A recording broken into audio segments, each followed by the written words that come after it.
this Monday night. It's gonna go up tomorrow. Because there's some sports stuff to talk about. The AL and NLDSs are set. The Mets blew it. They lost last night. Deciding game of the fucking season. They get one hit, so they went out with a whimper. It was kind of disappointing for the fans. Like I said, I was following this year, just kind of interested in what they did. But they ended up blowing the division, fucking like with 5 games left. They ended up technically tying, but they didn't have the tiebreaker. And then Scherzer shit the bed in his start. And the Padres have a lot of big bats, so they got some homers. It wasn't as bad as the Blue Jays blowing a 7-1 lead or whatever the fuck it was, 8-1 lead. Losing the Mariners. Man, it's good for the Mariners. I'm kind of rooting for them. In the AL, the Phillies won. So I think the Padres will play the Dodgers and the Phillies will play the Braves, which to me is weird. You think the shittiest record team would then play the team with the best record, which would be the Dodgers. I think it would have been the same way. If the Mets had won, they would have played the Dodgers, which to me, the Dodgers is kind of unfair. They should get the weakest team. I don't understand that. I don't know how the AL's lined up. I don't know. I think the Guardians are playing the Yankees and the Mariners playing the Astros. Guardians is such a... if you're going to change the team's name, so be it. Come up with a fucking good name. The Commanders didn't do it either. And the fucking Guardians, they come up with... I don't understand. You think they would come up with better names? You have an opportunity to change your name, then fine. Make it something good. And they come up with crap. But yeah, those should be good series. Cleveland does have a good team.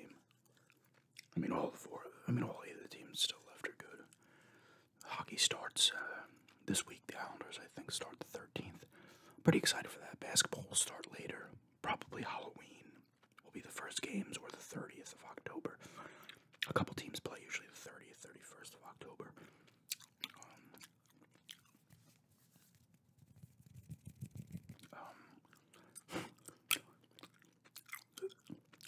Football's going. I've already checked out on Denver. Like I said, I was kind of interested. They got Wilson and they fucking suck. They've lost like 5 dudes to injuries for the year. Javonte Williams, running back, gone. Garrett Bowles, their lineman, they just lost. Gregory's out a few weeks. Darby, one of the cornerbacks, is gone for the year too. They've lost like 4 guys for the year.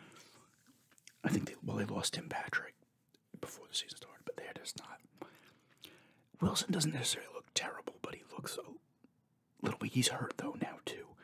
Their coach, they got this guy Hackett, Nathaniel Hackett, is that his name? Nathan. He was the coordinator for the Packers. Was this guy just like a product of Aaron Rodgers, and he got a job based on being the coordinator for Aaron Rodgers? Because their offense sucks, man. It's worse than it was last year, which is funny. But there's moments where, even in the loss to the Raiders, Wilson looked great, but outside of that, it's been like, ugh, like what? I thought this coach is like some kind of offensive guru, and he fucking, apparently he can't manage the clock either. They lost the fucking Colts 12-9 on Thursday Night Football, and the Denver fans were leaving before OT even started. They knew. I think Denver fans, I'm still a fan, but I checked out years ago. Like, even when they beat the Panthers, I said this before in the Super Bowl, I was happy, but I wasn't like, yay. I was like, whatever. Not like when they won the back-to-back Super Bowls in the 90s. That's when I was like, fucking yes.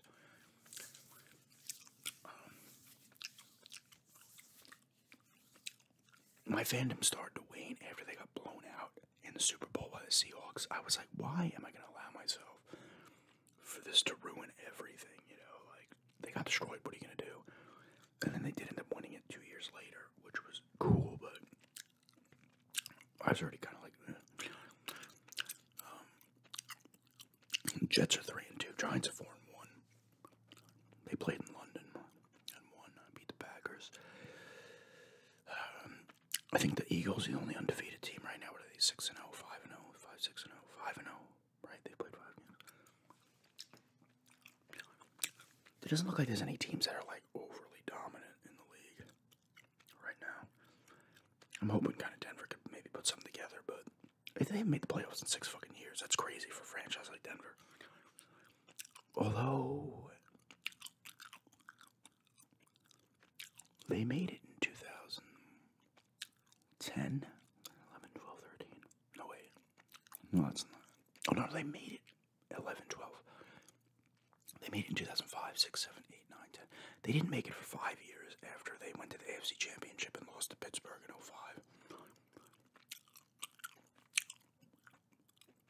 So they went 5 years too. Denver's a weird franchise. And even since I've liked them I think I started liking them in like 91 or 90. I was choosing between like them and Pittsburgh and who I was going to like. That worked out a little better though. Pittsburgh's won Super Bowls since then, but they obviously had the history at that point. Denver had won no Super Bowls, but Denver ended up winning 3. It was a better decision more than when I took Portland over San Antonio back in 91-92 season. But they're a weird franchise. Like, they had like a run in the 90s. They made the playoffs in, I believe, 93. They lost to the Raiders. 95, they missed the playoffs. 94, they missed the playoffs. 93, they made it. 92, they missed. I almost say 91, they made it. The AFC Championship, they lost to the Bills, 10-7. And then they had the 96, 97, 98, where they went, the heartbreaker against Jacksonville in 96 when they were 13-3. Then they won the back-to-back. Elway retires. 99, they didn't make it. 2000, they did. 1-2, they didn't. Then they got Jake Plummer. 3, 4, 5, they made it. And then no for 5 years. Then they made it for 5 years. Now they've missed it for 6. Which is crazy for a franchise like that, you wouldn't think. But they've had no luck with quarterbacks outside of signing them. And I don't know how Wilson's going to turn it out. I'm not going to lose my shit one way or another, even if they were 5-0. I'd be like, oh, that's cool. But I wouldn't be like, see how Wilson does. I'm not going to sit here and say he's washed up at this point. But if he ends up just slowly starting to not do well, it's gonna be a problem. But, like I said, football's now in full swing. Baseball is in the playoffs, and hockey will be starting soon this week. So, like I said, I'm kind of excited. I get excited for hockey. I'm excited for Portland as well in basketball. I want to see what they can do. I'm trying to get more into basketball again. Because I used to be heavily into basketball. It was football and basketball. For a while, throughout most of the 90s, because after 92, 93, Islanders made the playoffs 93, 94, but the Rangers destroyed them in the first round. But then the Islanders, after that, sucked for they didn't make the playoffs for like 7 years, so I would watch Islander games, go to some as well, but I wasn't heavily invested because they just weren't good. And baseball, I was into the Yankees, but I've always just kind of been into baseball. I was a Yankee fan. There was a lot of exciting moments, but I never, even when they were winning the World Series, I was never like over the moon. And then I checked out of the Yankees first. But I've always kind of paid attention to baseball. But there's also like, but like I said, it was Portland and Denver were the two. Like I was heavily into Portland, and after they made the finals against the Bulls, they got knocked out of the first round like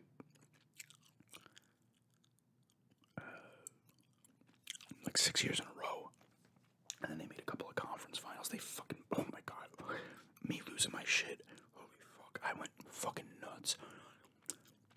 In a bad way when they lost to the Lakers in, what was that? I want to say it was 99, 2000. Right, because that was the first Lakers of that 3-peat. They beat the Pacers, and then they beat the Sixers, then the Nets, right? Portland was down 3-1. It was tied, that conference final. Like, Portland blew them out in Game 2. I was like, oh shit, but then they lost Games 3 and 4 in Portland. They were down 3-1. They got back to tied at 7, and they were up fucking like 15 or 17 points in the fourth quarter of Game 7, and fucking fell apart and lost by like 5 or whatever the fuck it was. They fucking collapsed.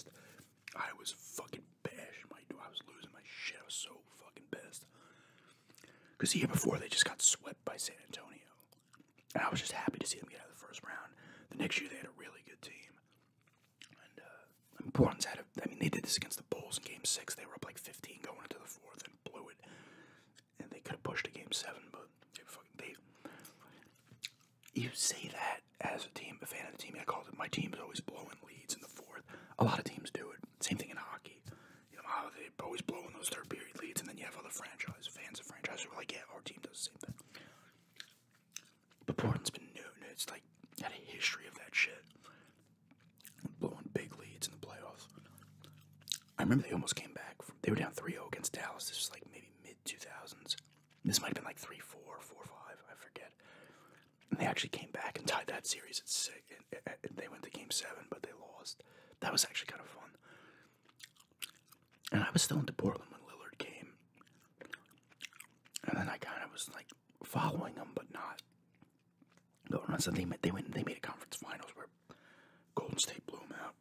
I think they swept them. That was that was before the bubble year. That might have been the year before the bubble year. It wasn't the year after, was it? Maybe it was the year after the. I can't fucking remember. Like I said, I'm not like. I don't know. Either way, they went to a conference final. They have a pretty good team this year. I actually kind of like the team they have. I think they can do well. But I give Lillard credit for staying loyal and never really demanding to leave. I think if his contract's up, he'll leave, or they will end up trading him. At a point, I would say, even if he didn't ask for a trade, I'd be like, listen, dude, we're just going to trade you to a fucking contender and get a bunch back in return. You know, you were loyal, but we have to do it. Very similar to when the Islanders didn't trade fucking Tavares the year before, the trade deadline the year before he fucking left for Toronto. Because Garth Snow was very buddy-buddy with him, and this was a problem with Garth Snow. I thought he did some good stuff as a GM. He drafted pretty fucking well. But he got real friendly with these players and fucking, you know. Tavares like, oh, don't trade me, you know, I want to stick it out and all this shit. He didn't want to go to a fucking random team for fucking, like, what, a month? If I was Garth Snow, I'd be like, listen, dude, appreciate the loyalty. We don't know if you're going to stay. We can get shit for you. So they got nothing for Tavares, which at the end of the day, the Islanders had more success since losing Tavares than they had with him. I mean, they missed the playoffs last year, but they went to a couple conference finals, a second round. Trotz's first year. So they had more success than even Tavares had with Toronto in terms of playoffs. But they didn't get anything for him.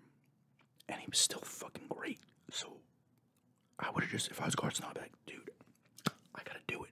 Send you to a contender for 4 months. You still can fucking sign with Toronto anyway, and maybe you get a cup. I didn't understand his Tavares. Oh, I'm gonna say, you can't trust players in the sense that you think they're liars, but more you don't know their emotions going into the offseason. And it was between Toronto and the Islanders. It was a 2-team race to re-sign him. And I wasn't like, God damn you, Tavares, and losing my shit. I was like, he fucking wanted to get home. I was more pissed they didn't fucking trade him the year before, so they would have gotten at least a second round pick and probably 2 decent fucking players in return. They would have gotten something. Especially if they traded him to Toronto.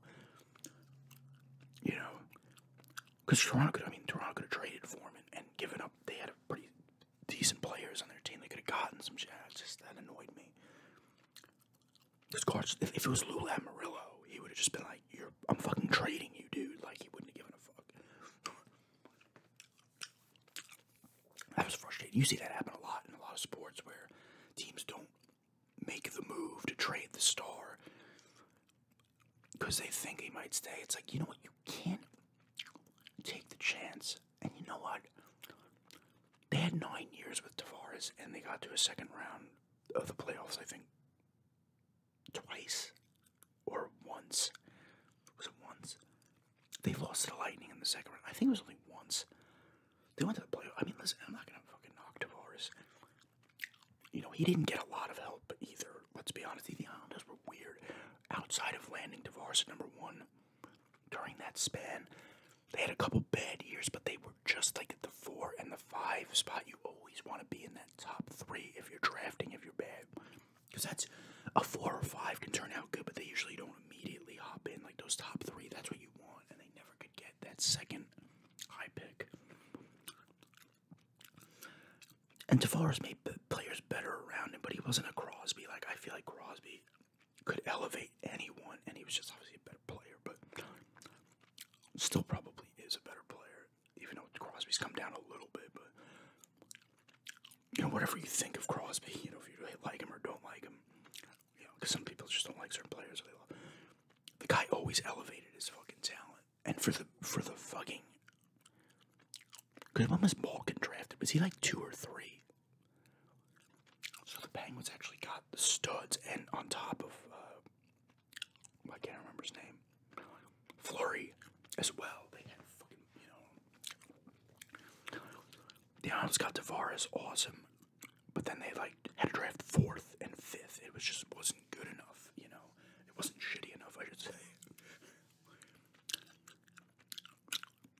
And it's the Islanders. A lot players don't like to sign with the fucking Islanders. It's funny though, if they get traded to them or they're drafted by them, they love it here. You know, but it's hard for them to land big free agents. Like they'll sign dudes, but it's hard for them. Like they fucking lost out on Kovalchuk, Panarin. There was rumors, Goudreau too, rumors. And they always choose a different team now. Of course, you're gonna choose the Rangers. In a lot of cases, you're gonna choose the fucking Rangers, right? They play in the fucking great New York City, if you want to call it great. You know, people like that. They're an original 6 fucking franchise, you know. So it's hard for the Islanders to have that, you know. They're in the shadow of that, you know, and it's whatever. I accept that as an Islander fan, whatever. The Islanders have had success. They fucking, you know, their franchise came into the league in 72, 73, and they had the same amount of cups as the Rangers within fucking like 10 years of being a team. Which is nuts. See, they fucking four-peated. You know, they went to 5 in a row. They literally passed the torch to the fucking Oilers. But you're always gonna, no matter how good you are, you're always gonna be in the shadow of the Rangers. That's fucking fine. You shouldn't give a fuck. You know? But they can't. It's hard for them to land big free agents, you know. I think the Rangers are gonna be good again this year too. I never hated the Rangers. I never want them to win the cup because then the Ranger fans are gonna be like, cup. Not that they be talking shit to me. I don't really know. I only know a few Ranger fans, and they're not the types that are gonna just start talking shit. Just the same way I wouldn't talk shit if the Islanders would. I wouldn't be like, Seagal fans. I'm not like that.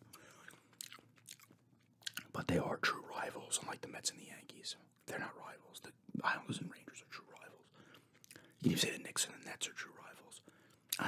The Giants and the Jets aren't true rivals either. In my opinion. But, yeah. I was just kind of rambling there about the Islanders and shit. But, I hope they do well this year. I mean, they didn't add anybody. They traded their pick for that defenseman, so they added defensive help. But I'm hoping some of these offensive players open it up. Barzal, Wahlstrom, you know, Bellows, Brock Nelson, and you kind of know what Brock Nelson and Lee are at this point. Like, Palmieri needs to have a better fucking year, you know, maybe Bagot as well. I hope they open it up offensively, because they didn't under Trotz. It was a specific system. I thought Trotz was a great coach, but under Trotz they were built for the playoffs and not the rest of the season, which I've said, which is so weird.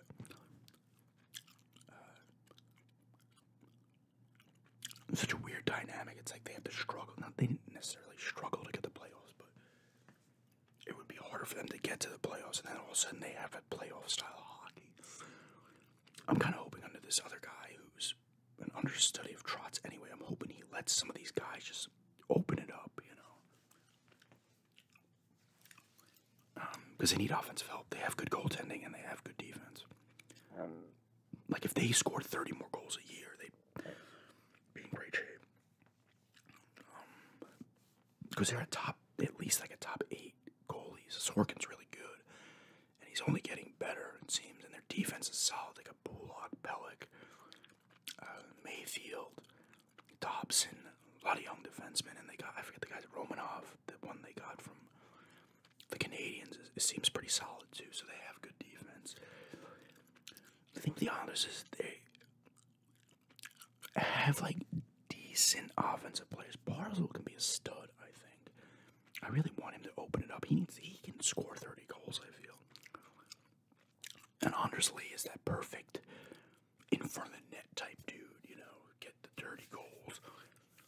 Brock Nelson's a solid offensive player as well. But yeah, let's just stop there. It's more of an Islanders babble here for a little bit, but thanks for checking us out, and have a good day.